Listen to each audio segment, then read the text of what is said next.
Human Resources Director Catherine Walsh stated, without raising her eyes from her paperwork, "Your retirement bonus has been denied due to budget constraints. In addition, a logistics consultant will take your place in order to update our processes."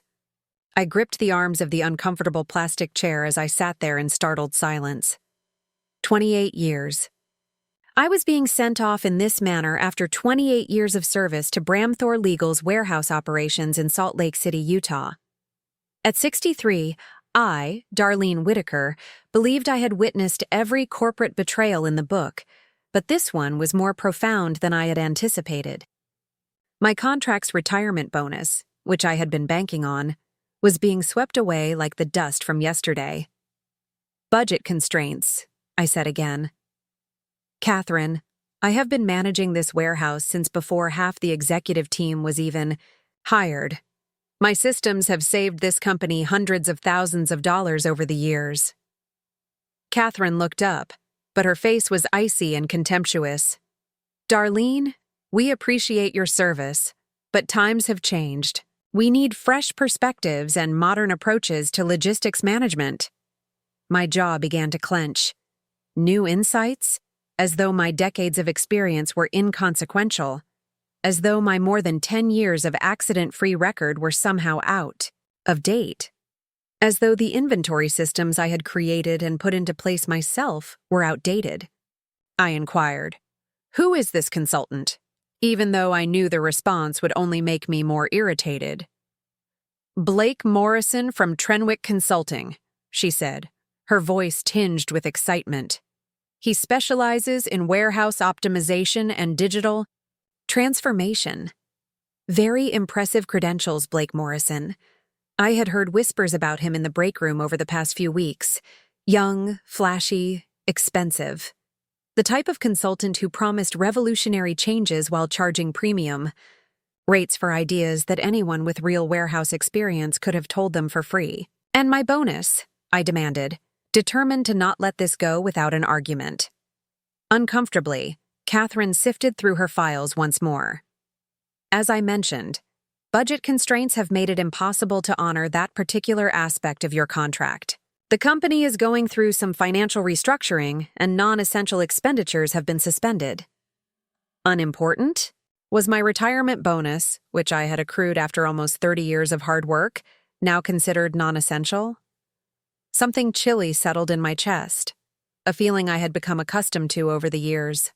I had the same emotion when I discovered inconsistencies in inventory records or safety infractions that others had overlooked. I had a gut sensation that something was seriously wrong. However, I maintained a neutral look and even forced a tiny smile. Her expression of relief was almost funny as she said, "I understand completely, Catherine. These things happen."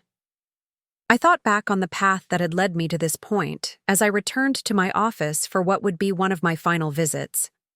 As a recent high school graduate, I began working at Bramthor Legal, a mid-sized legal practice with a single warehouse site. I had seen it develop over the years into one of the biggest legal services firms in the western United States, with warehouses spread across 4 states that housed everything from office supplies to case files that had been stored. Thomas, my late husband, used to make fun of me for caring more about that warehouse than our living room. He wasn't quite incorrect. I had put my all into creating something that endured and worked. My fingerprints were on every procedure, safety, measure, and efficiency boost. I had developed strong relationships over the years. I had taught Jacob Williams, who began his career 15 years ago as a floor associate, and now oversees the whole night shift, everything. 8 years ago, during her first week, I showed Patricia Evans, the inventory specialist, how to utilize the file system, and she still does. Even the more recent hires were aware that they turned to Darlene when they had issues. However, it was about the institutions themselves, not just the interpersonal relationships.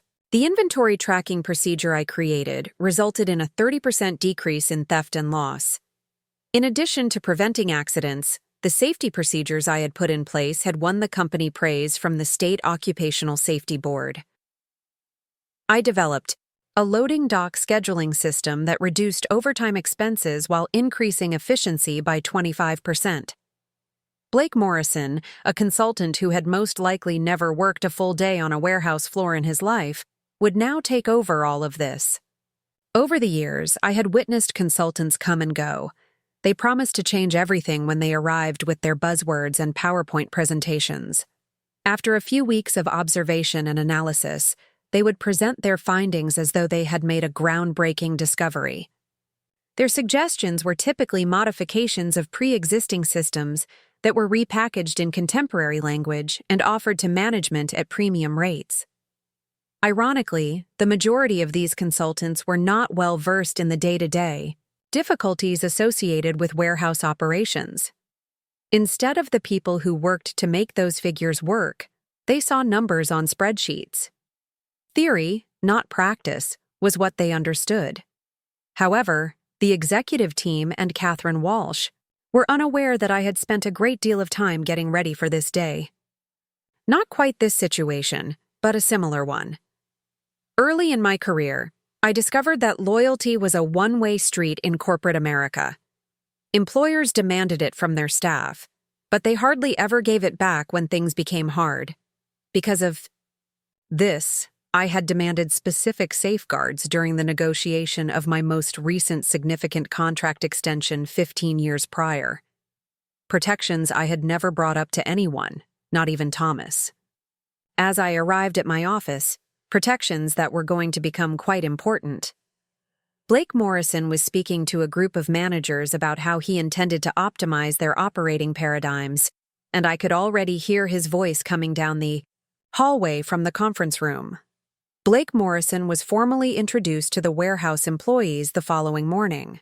He was 34 years old and had the kind of polished confidence that only comes from years of instructing others on how to perform tasks that he had never performed himself. His hair was done professionally, his navy suit was immaculately pressed, and his grin was rehearsed to exude the ideal balance of authority and friendliness. He started by saying, "Good morning, everyone," to the 20 warehouse workers who had assembled in the break room. I stood in the back of the room, observing my co-workers' faces, and said, "I'm Blake Morrison from Trenwick Consulting, and I'm here to help modernize your operations and bring Bramthor Legal's logistics into the 21st century." Others resigned, while others appeared doubtful. They had previously seen this production, albeit with different performers. When Blake clicked on his first PowerPoint presentation, a generic warehouse layout with buzzwords and arrows strewn around was displayed. What we're looking at here is a complete transformation of your current processes.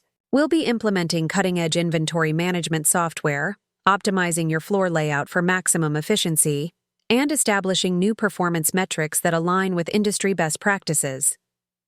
Jacob Williams extended a hand. What about the systems we're already using? Darlene spent years developing our current processes, and they've been working pretty well. I noticed the fleeting gleam of annoyance in Blake's eyes, but his smile never faltered. "That's exactly the kind of thinking we need to move beyond," he said with ease.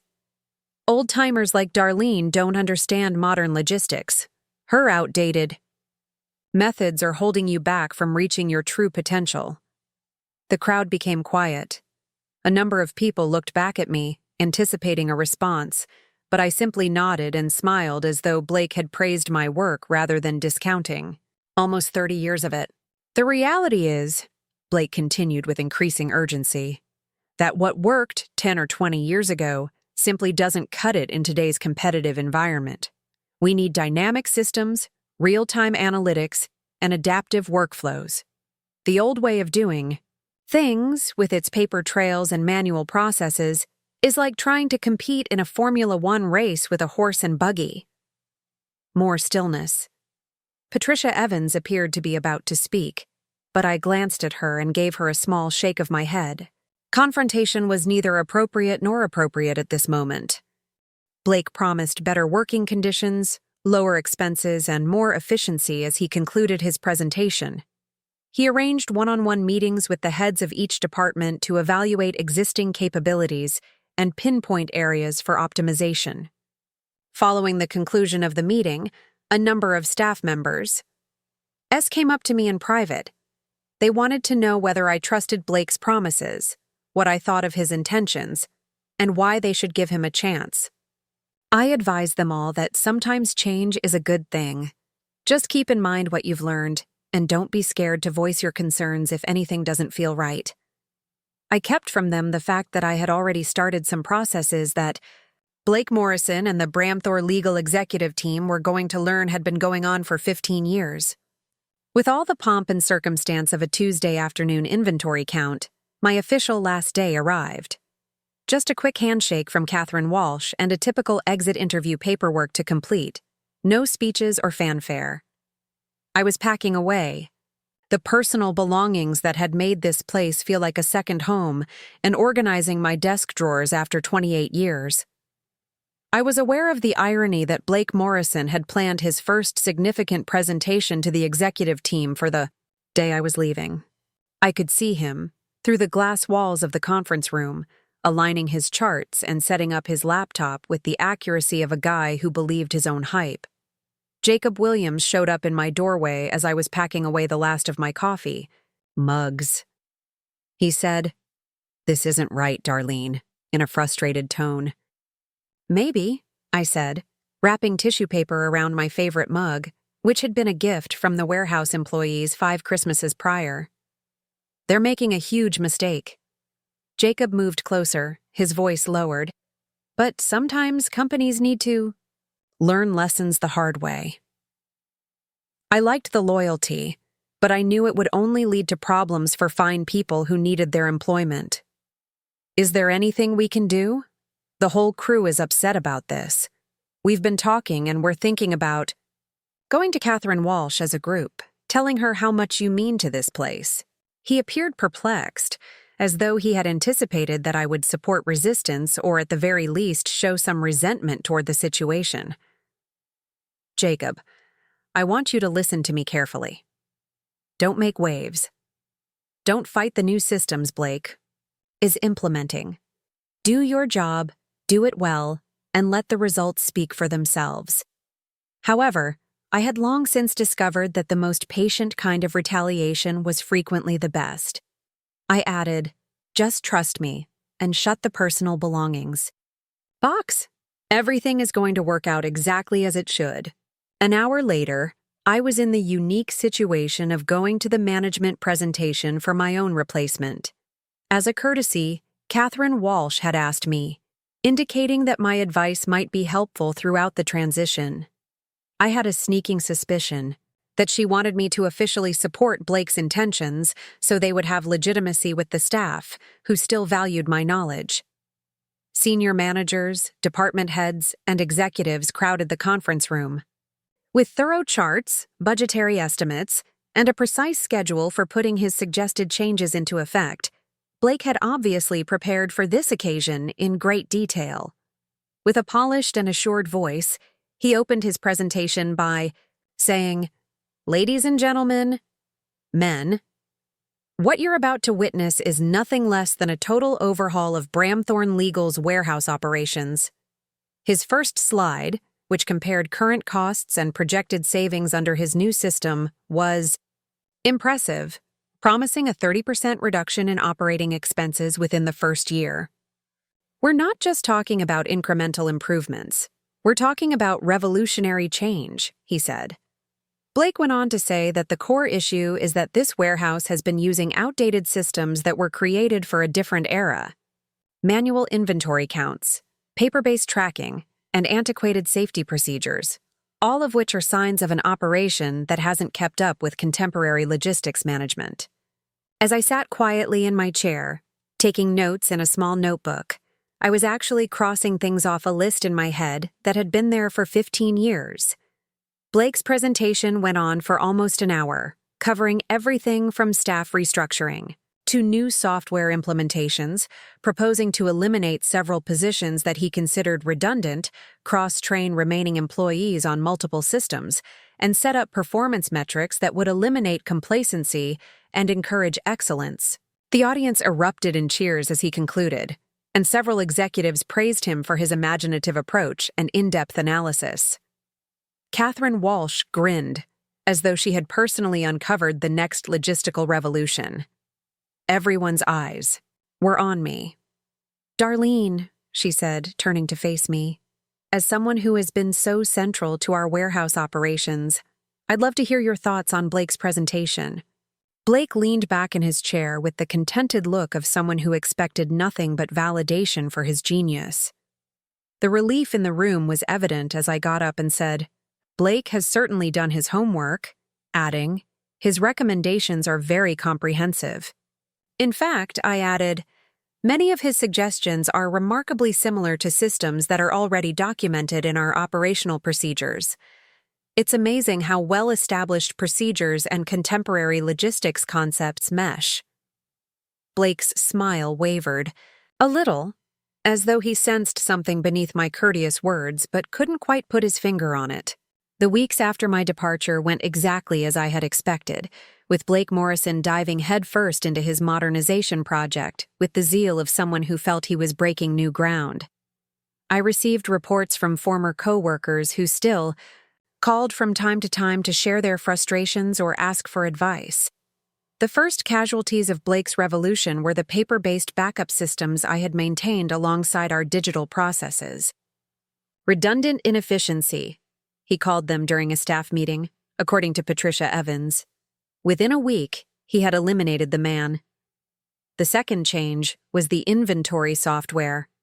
Blake replaced our current system, which I had spent 3 years customizing to fit our specific needs, with a generic package that promised seamless integration and real-time analytics. The learning curve was steep, and the frequent glitches caused delays that rippled through the entire operation. But the most telling change was Blake's approach to staff scheduling. He implemented what he called dynamic resource allocation, which was essentially a fancy way of saying he would assign people to different departments based on daily workload projections generated by his new software. I had tried dynamic scheduling early in my career and learned why it didn't work in practice. Warehouse operations required institutional knowledge that couldn't be captured in algorithms. Jacob Williams knew exactly which clients had a tendency to send irregular shipments. Patricia Evans could spot damaged inventory from across the room. Danny Rodriguez in receiving could predict weather-related delays 3 days in advance just by watching shipping patterns. But Blake's system treated all workers as interchangeable units, and the results were predictable. Errors increased, processing time slowed, and customer complaints started trickling in. Jacob Williams contacted me at home on a Friday night 3 weeks after I left. "Darlene, I don't know what to do," he said in a stressed-out voice. "Everything is falling apart." This week, the new software crashed twice. Blake is accusing the DHL employees of being resistant to change, which is why we lost a whole cargo because no one could read the updated tracking tags. I was anticipating this call. "How are things doing for you personally?" "To be honest, I'm considering looking for another job," I said. The same thing is being said by half of the guys on my shift. It was the most ominous warning of all. This isn't the place we signed up for. Good warehouse workers were hard to find and tougher to teach, so if Blake's adjustments drove away experienced staff, the damage would be even worse. "Jacob, I need you to persevere a little longer," I replied.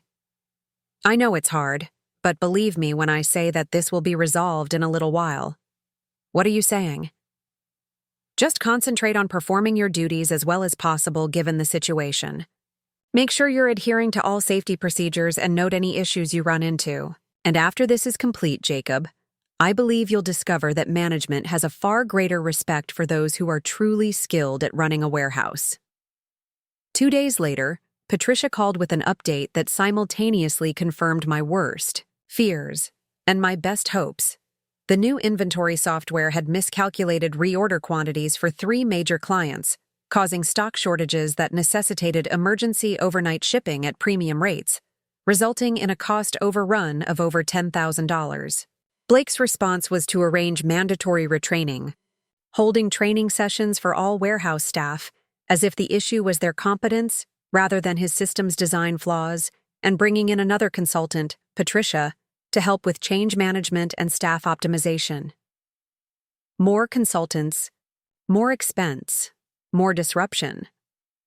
The spiral was accelerating exactly as I had witnessed it happen at other companies under other consultants who confused motion with progress. But this time, it was different. The breaking point came precisely 5 weeks after my retirement on a Thursday morning that began with what Blake Morrison would later characterize as a minor operational hiccup. 3 new temporary employees were assigned to the receiving department, without any supervision or experience, according to Danny Rodriguez, who called me that afternoon. Patricia Evans was filling in for someone in filing, Jacob Williams had been reassigned to shipping, and the regular receiving supervisor was attending one of Blake's required training sessions. Following Blake's new standardized procedures, the temporary workers processed an incoming shipment of archived legal documents without verifying the special handling requirements. The documents, which included court filings and original contracts from 30 years ago, were stored in the warehouse's standard high humidity section rather than the climate-controlled archive area. And by the time someone noticed the error, more than 200 boxes of irreplaceable legal documents belonging to a Fortune 500 company that was one of Bramthorne Legal's largest clients, a retainer alone that accounted for nearly 10% of the firm's annual revenue, were damaged by moisture. I felt a familiar mixture of sadness and vindication as Blake spent 3 hours in the conference room with the partners. Danny informed me that you could hear the shouting coming from the walls, and it had to do with liability exposure, malpractice insurance, and possible lawsuits. I felt sad because I truly cared about Bramthorne Legal and didn't want to see the company suffer, and I felt vindication because this was the exact type of avoidable catastrophe that skilled warehouse management was meant to prevent. "What's Blake saying about it?" I asked. "He's calling it a training issue, says the temporary workers didn't follow proper procedures and that the permanent staff should have been more vigilant about oversight." Of course, he was right. Consultants never blamed systems failures on systemic problems. It was always implementation issues, user error, or insufficient commitment to the change process. But the partners at Bramthorne Legal were lawyers, which meant they understood liability and accountability in ways that made them less susceptible to consultant double talk.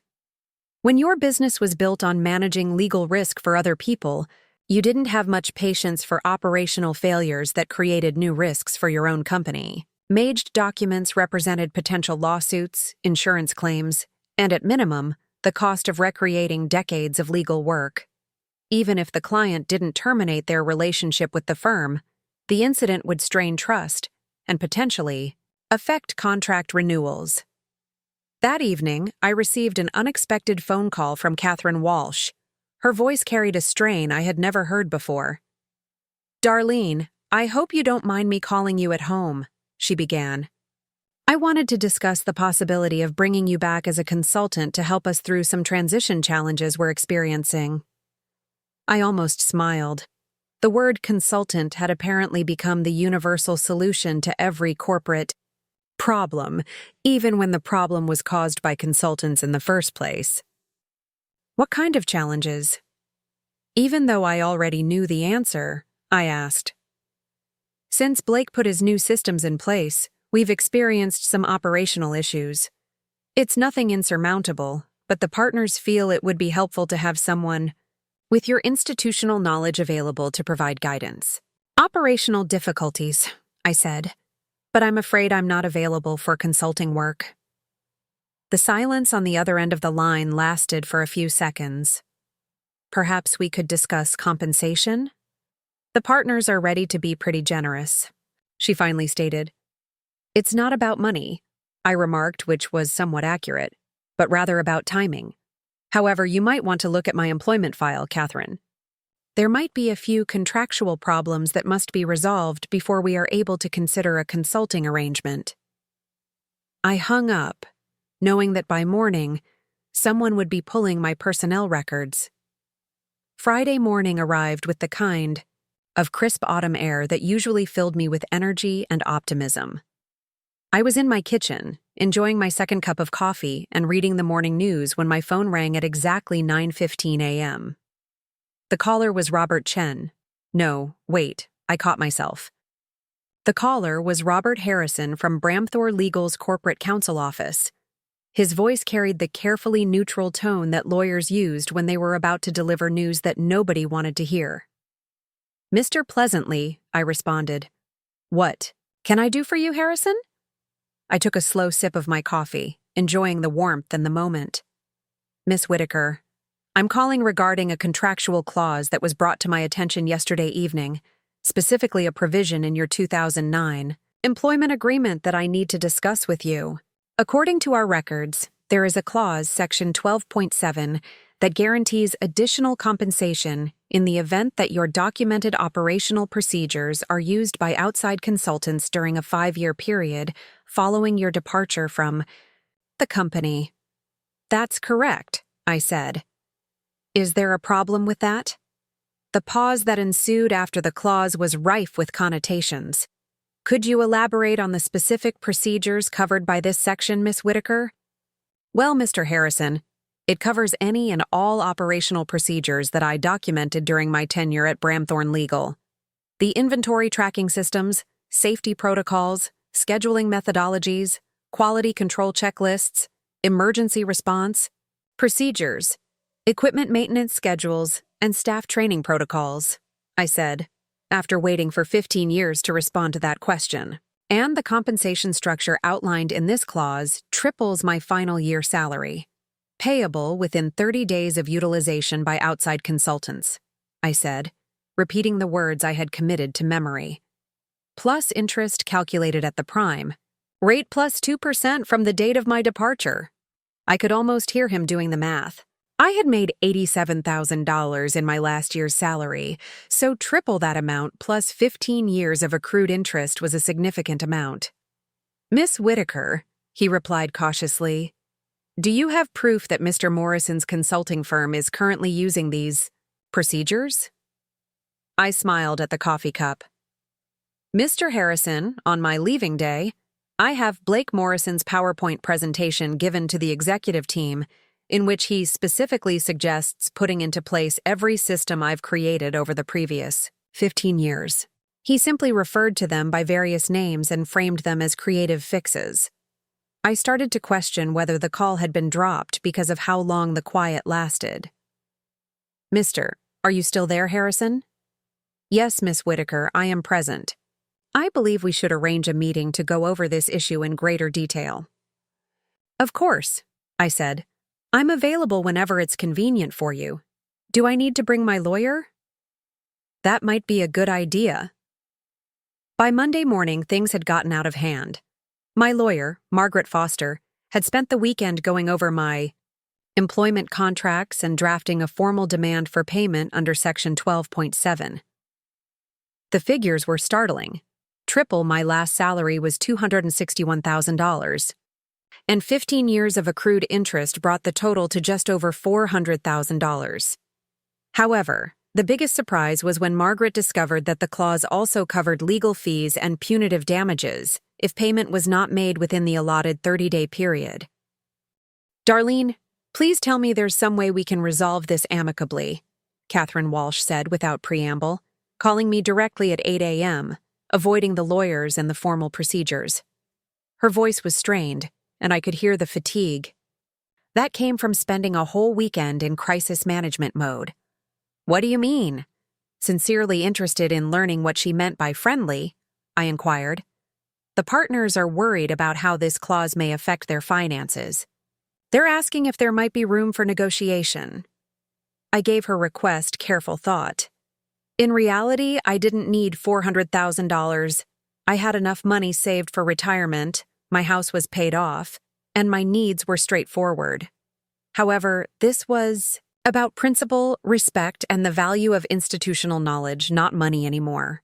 "Catherine, I spent 28 years creating systems that worked, systems that kept people safe, kept costs down, and kept clients happy. Your company recently paid a consultant a hefty fee to suggest putting in place the exact same systems I designed 15 years ago. I can appreciate how frustrated you are. The clause exists because I saw this exact situation coming 15 years ago. What would it take to settle this quietly? I already knew my answer. Payment in full as specified in the contract, plus Blake, Morrison's immediate termination, plus my retirement bonus, which should never have been denied in the first place. This isn't about frustration, I interrupted gently. This is about honoring contracts and recognizing value. Blake Morrison was fired that morning with immediate effect. My original retirement bonus had been processed and would be arriving within 10 business days, and by Friday afternoon, my bank account showed a deposit of $423,000. The silence told me all I needed to know about how desperate the situation had become. Jacob Williams called me that evening and said, "Darlene, I don't know what you did, but Blake is gone, and they're asking the warehouse staff to go back to using your old systems until they can find a permanent replacement for him." That was the phone call that gave me the most delight, though. I said, "And how does that feel?" "Like coming home," he remarked. The lesson was straightforward. Contracts should be carefully read before being signed, loyalty should be returned, and expertise is valuable. Bramthorne Legal had acquired all three lessons the costly but comprehensive way. Sometimes the best retaliation was a dish served cold and garnished with compound interest. As I looked to the future, I couldn't help but smile at the irony that my greatest professional victory had come from having the foresight to protect something I had already built, rather than from creating something new.